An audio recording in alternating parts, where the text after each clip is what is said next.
Biennale are part of an ongoing series that I'm working on. They are called seer bonnets, and they reference early Mormon polygamy and the women within the construct of Mormon polygamy. And I'm interested in bringing to the foreground these women who go somewhat unnoticed or actually invisible within that construct. So the series leading up to the Biennale installation, I've been working on, they all represent the wives of prophets, and the first prophet of the Mormon faith had 35 wives, so that's an ongoing project. It will take a while.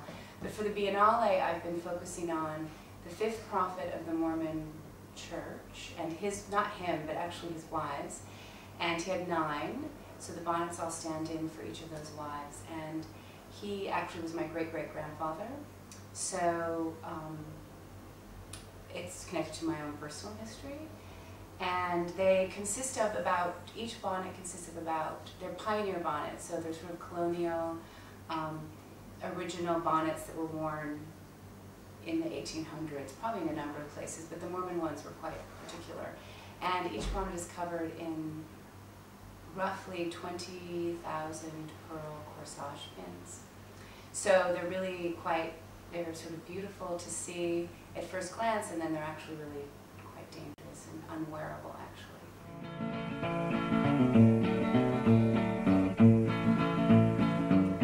Well, I think that beauty is somewhat unpredictable and might cause goosebumps. And usually I think it's starting in the everyday, and generally for me is beauty's when a number of different, of dissonant parts or elements come together and somehow work together.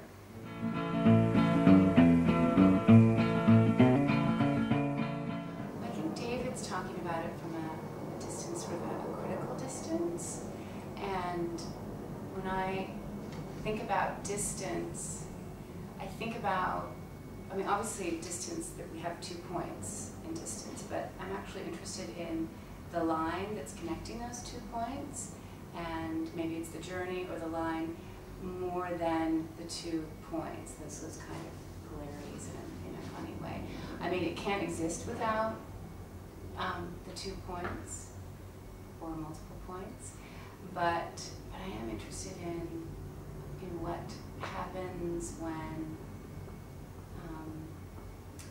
we're on that line, we're physically engaged with that space between the 2.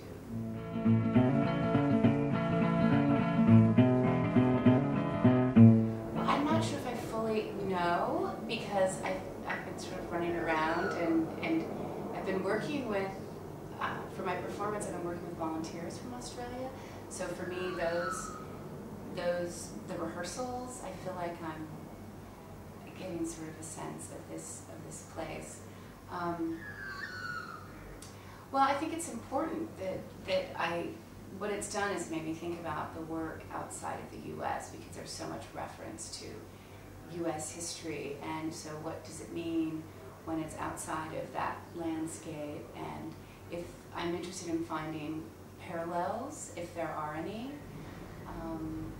not specifically with Mormonism per se, but this, faiths or spirituality connected to a landscape. So that's still yet to be explored for